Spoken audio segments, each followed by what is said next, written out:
बारह साल में एक बार पड़ने वाला हिंदुओं का सबसे बड़ा पर्व कुंभ हरिद्वार में चल रहा है।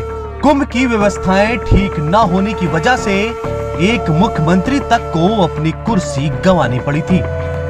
एक शंकराचार्य ने तो इस बारे में प्रधानमंत्री को चेतावनी तक भेज दी थी कि यदि ऐसी अव्यवस्था का यही हाल रहा और संतों की नहीं सुनी गई तो सरकार को गंभीर परिणाम भुगतने पड़ सकते हैं।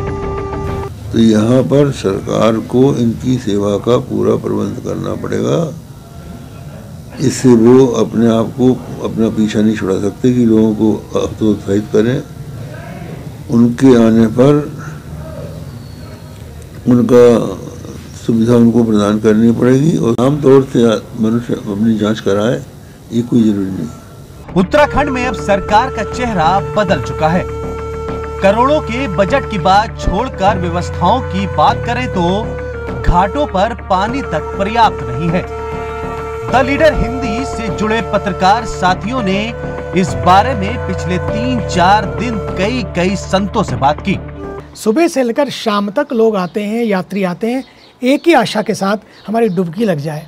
थके थकाए, उनको कोई और व्यवस्था की भी नहीं पड़ी है, एक ही आस्था है मेरी डुबकी लग जाए। तो अगर शासन इस पर ध्यान दे और बजाय रात को जल ज़्यादा रहे, सुबह से लेकर शाम तक पूरा जल भरा रहे। 7-8 बजे तक लोग रहते हैं घाटों पर, 8 बजे तक जल रहे, उसके बाद जल कम हो जाए, नो प्रॉब्लम। और कई श्रद्धालु जो हमारे पास आ रहे हैं वह भी कह रहे हैं कि जलधारा जो है अभी बढ़नी चाहिए।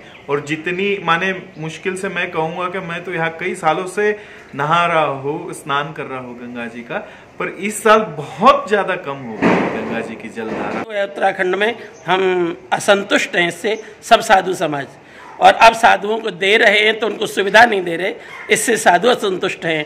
अभी कोई घटना भी घटी किसी अधिकारी के साथ, वो तो साधु लोग चंदन के समान होते हैं, जल के समान होते हैं, पर चंदन की भी रगड़ की जाए तो उसमें से भी आग निकल जाती है और जल में से भी दावाग्नि प्रकट हो जाती है बड़वानल। तो इसीलिए ये कुपरिणाम है शासन का, ऐसा हमने अपने जीवन में किसी कुंभ में नहीं देखा। ये बहुत अव्यवस्था है। बड़ा दुखद विषय है। आप देख रहे हैं कि पानी बहुत कम है। अब तो ये इन लोगों को तो डैम वालों से ही बात करनी पड़ेगी कि भाई पानी छोड़ा जाए और जो यात्री आ रहे हैं उनको ज़्यादा गहरे में, ज़्यादा अंदर ना जाना पड़े, दुर्घटना होने की भी संभावना है।